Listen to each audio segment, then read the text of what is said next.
Kemarin pas kita live ada request soal pembahasan tentang sejarah hobi kayu, baik itu channelnya, terus juga komunitasnya. Susah juga mau mulai dari mana, karena sesuai namanya hobi kayu. Ya saya cuma hobi. Saya hobi lebih ke hobi ngerakit. Apa yang dirakit, peritilan-peritilan menjadi sebuah produk. Dulu waktu saya masih kerja di perusahaan orang, itu saya bekerja di perusahaan multimedia. Saya dulu sebagai desainer, programmer untuk multimedia. Di situ saya belajar banyak. Dari kantor itu saya belajar video editing, belajar audio. Terus saya jadi seneng belajar dengan audio. Tapi bukan alat musik ya, bukan alat musiknya, tapi lebih ke editingnya, lebih ke music productionnya. Jadi lebih ke audio engineering. Terus seneng juga sama proses recording audio. Makanya workshop ini tadinya kan studio untuk recording. Makanya ada peredamnya, karena awalnya memang untuk studio recording tujuannya. Makanya juga ada kaca besar di sebelah itu dulunya mixer audio. Terus saya juga seneng dengerin lagu, seneng juga kadang main gitar, walaupun nggak jago. Saya kalau alat musik tidak terlalu bisa, ya cuma sekedar mengerti mainnya, tapi tidak sampai ahli. Saya senang dengar musik. Saya senang dengar musik audiophile. Nah, karena saya senang musik, dengar lagu, terus juga saya senang sama tadi ngerakit elektronik. Akhirnya saya sempat nyobain bikin ampli untuk audio, ampli tabung. Jadi ampli untuk audiophile. Itu nggak lama, karena akhirnya saya lebih senang bikin ampli untuk gitar. Ampli tabung untuk gitar. Itu mungkin tahun berapa ya? Tahun 2006 sampai 2010-an kayaknya. Nah, saat itu selain saya bikin ampli gitar, saya juga punya hobi yang lain. Sama ngerakit juga, hobi ngerakit Gundam, terus juga model kit. Tapi ya untuk ampli gitar nggak banyak. Yang saya bikin tuh nggak banyak. Untuk yang tabung kayaknya cuma ada sekitar 4 ampli untuk yang ampli tabung untuk gitar. Kalau yang solid state mungkin sekitar 8-10 gitu. Tapi saya nggak pernah pakai yang solid state, cuma untuk coba-coba aja. Terus saya juga sempat bikin efek gitar, Stombok. Nah, itu juga lumayan banyak. Nah, karena saya senang bikin ampli kan yang saya bikin tuh head. Jadi kalau di gitar tuh ada ampli yang di atas headnya. Saya butuh speakernya atau kabinetnya. Jadi saya juga coba bikin box speaker buat amplinya. Nah, untuk head amplinya itu kan pakai kayu. Nah, itu saya bikin sendiri. Saya coba bikin dulu mesin yang saya punya pertama untuk mesin potong itu Circular Saw Crisbo, yang sampai sekarang masih ada, masih berfungsi dengan baik. Crisbo yang saya lupa serinya. Pokoknya yang saya punya yang ada raving knife-nya. Terus yang kedua itu mesin amplas. Mesin amplas juga merek Crisbo. Sampai sekarang masih ada, cuma saya kurang tahu, kayaknya masih ada di Bekasi itu mesin amplasnya. Terus untuk bikin lubang tengah, lubang speakernya pakai jigsaw. Nah, jigsaw-nya saya pakai punya Bosch. Itu juga masih ada sampai sekarang, masih berfungsi. Cuma saya tinggal di Bekasi. Jadi cuma pakai itu aja, cuma pakai tiga alat itu aja, 3 mesin itu aja. Mesin amplas, circular saw, sama jigsaw. Nah, karena saya nggak punya mesin serut, itu saya kalau beli kayu sudah yang diserut. Karena kebetulan di Bekasi dekat rumah itu teman saya punya ya dia suka ngerjain mebel, suka ngerjain kusen. Kalau saya mau bikin, saya pesan ke dia kayunya. Terus kalau untuk kabinet speaker dulu masih pakai plywood, masih pakai multiplex. Sedangkan kalau untuk head amplinya itu pakai kayu solid. Kalau nggak salah dulu yang saya pakai itu kayu kamper. Kamper itu juga ada beberapa kayu nangka. Terus dibungkus pakai kulit sintetis yang biasa buat jok mobil. Terus habis itu mesin yang Saya beli itu table saw. Table saw kalau dulu susah ya, dulu susah cari table saw. Belum ada toko online yang jual. Jadi saya mesti beli ke Glodok itu, cek toko satu-satu. Cuma ada satu yang istilahnya untuk DIY, yang Wipro. Mungkin teman-teman yang ngikutin video saya dari awal tahu bentuknya seperti apa. Itu juga pernah saya review. Jadi itu table saw dulu mahal. Saya juga lupa itu harganya 3 atau 4 jutaan gitu. Sebelum saya beli table saw yang Wipro itu, saya sempat dua kali bikin table saw pakai circular saw yang Crispo 2 kali. Cuma lama kelamaan jadi agak capek sendiri karena saya cuma punya satu circular saw. Jadi mesti copot. Kalau misalkan saya mau potong plywood lembaran, mesti copot dari kabinetnya. Kalau mau saya pakai table saw, mesti pasang. Daripada saya mesti beli circular saw lagi, mending saya cari table saw yang udah jadi. Karena saya butuh mekanismenya, terus butuh maksimum blade-nya.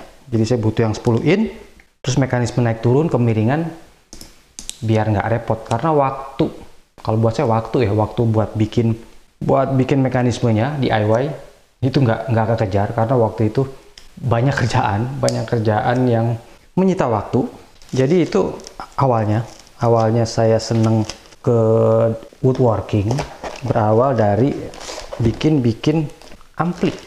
casing ampli. Karena saya nggak punya temen yang bisa ngajarin, ya saya belajarnya lewat YouTube. Saya belajar bikin table saw itu dari Matthias Mandel, terus belajar bikin produk itu dari Steve Ramsey. Karena saya tipikal woodworker yang praktikal, yang praktis. Karena yang saya bikin untuk kebutuhan sendiri, untuk kebutuhan rumah. Jadi akhirnya ya saya bikin produk ya untuk dipakai sendiri buat di rumah.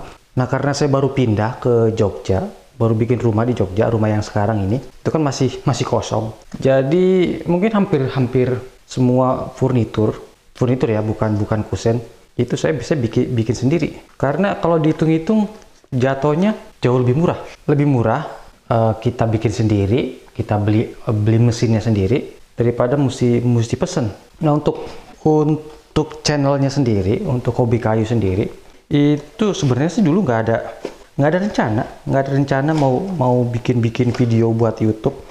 Cuma iseng aja. Jadi saya lagi nongkrong, lagi duduk di garasi gitu, ngelihat kayu bekas istilahnya bekas steger, bekas scaffolding yang udah nggak dipakai, daripada dibakar. Itu kalau nggak salah kayu sengon.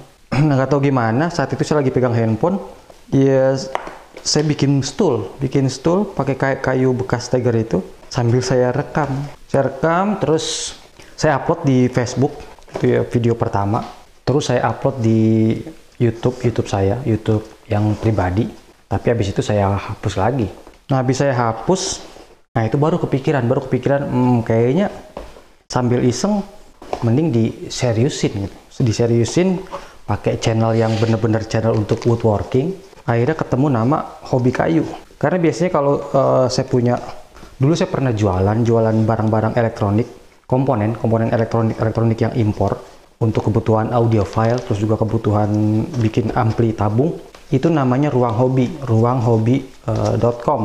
Nah, untuk yang kayu saya tetap pakai nama hobinya karena memang cuma hobi. Jadi saya pilih nama Hobi Kayu. Itu juga saya research, cek domainnya masih ada apa enggak, cek channel YouTube-nya masih ada apa enggak, Twitter, Instagram. Jadi saya cek semua dan beruntung dapet.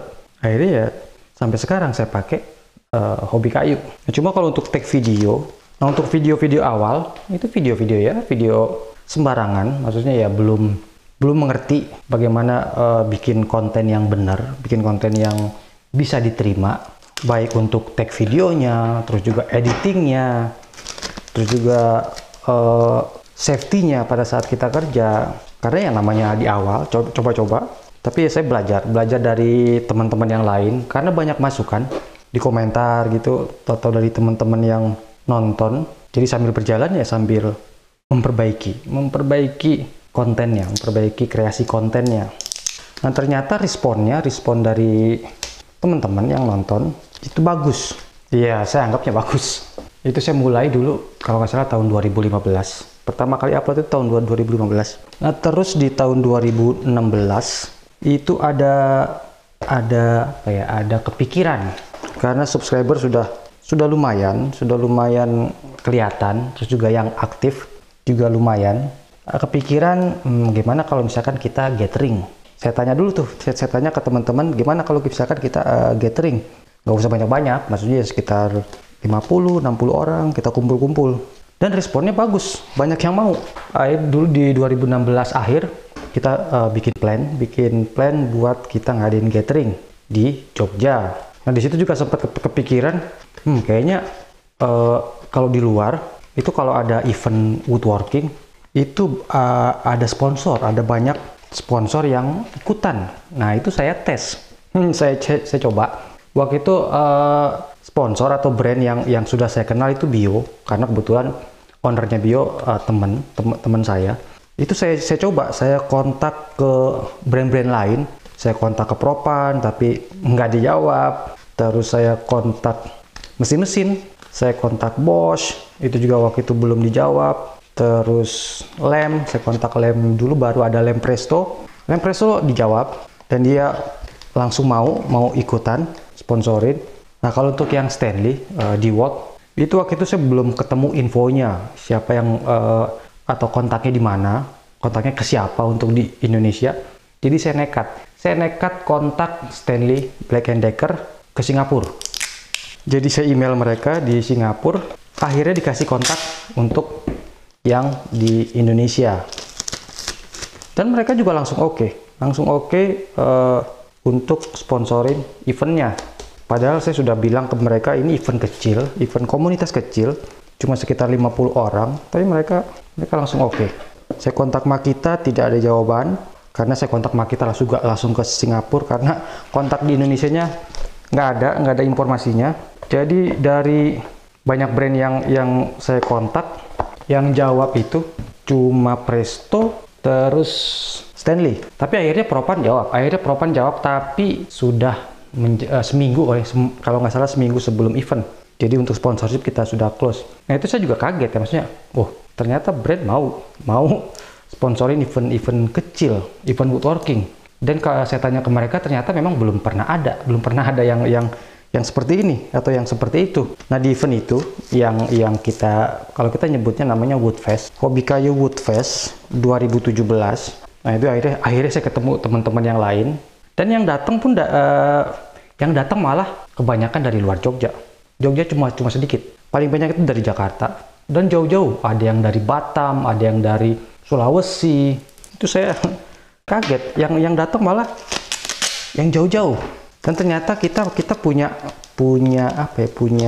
mindset yang sama, khususnya untuk teman-teman yang hobi. Nah akhirnya kita putusin ya kita bikin komunitas, kita bikin chapter di daerah-daerah, dan ya berkembang sampai sekarang. Mungkin kalau perkembangan hobi kayu lebih banyak unsur hokinya, lebih banyak unsur beruntungnya. Saya beruntung ketemu dengan teman-teman hobi kayu yang berpikiran terbuka, terus ketemu brand-brand yang mau support komunitas. Dan kayaknya kalau tanpa support, baik support dari teman-teman hobi kayu atau support dari brand, ya hobi kayu nggak akan berkembang secepat ini kayaknya. Nah sejak event itu dipublish, baru mulai brand-brand lain kontak, maksudnya minta event atau nanya-nanya soal event. Karena di tahun 2017 itu setelah Woodfest Jogja ada banyak event. Setelah itu ada di Malang kita, terus ada di Jakarta 2 kali untuk halal bihalal, terus juga ada Woodtalk and Festival atau WTF di Jakarta. Terus ada acara-acara gathering kecil di chapter karena masih awal, jadi masih pada semangat untuk mengembangkan chapter. Kalau harapan saya sih ya untuk hobi kayu ya bisa memberikan impact, bisa memberikan sesuatu untuk Indonesia yang jelas, untuk industri kreatif, terus juga untuk sumber dayanya. Terus saya punya campaign ngajak teman-teman yang lain buat sharing, baik itu lewat video atau lewat web atau lewat media sosial media. Karena dengan sharing, saya dapat banyak manfaatnya. dari sharing, karena saya senang sharing. Channel saya untuk YouTube bukan cuma hobi kayu, saya masih hobi untuk elektronik, saya masih hobi. Saya punya channel satu lagi untuk yang elektronika, terus adalah satu lagi channel private untuk branding dan marketing. Jadi saya lebih senang sharing sebenarnya, apa yang saya lakukan, apa yang saya kerjakan. Karena dengan sharing kita akan banyak dapat manfaat, dapat temen, mungkin juga dapat bisnis. Terus kemarin juga ada yang tanya soal di hobi kayu, apa sih yang belum kesampaian, yang maksud saya belum bisa kesampaian. Mungkin ke apa ya, saya pengen banget punya brand. Belum tahu apakah itu maksudnya ini brand untuk pendukung woodworking ya. Belum tahu brand itu apakah untuk toko atau apakah untuk brand finishing atau hardware atau mungkin tools. Ya mungkin nanti kapan-kapan kalau ada waktunya, terus juga kalau ada rezekinya, kalau ada kesempatannya. Oke, segitu aja videonya. Video sejarah singkat tentang hobi kayu. Nanti kita ketemu lagi di video-video berikutnya. Sampai jumpa.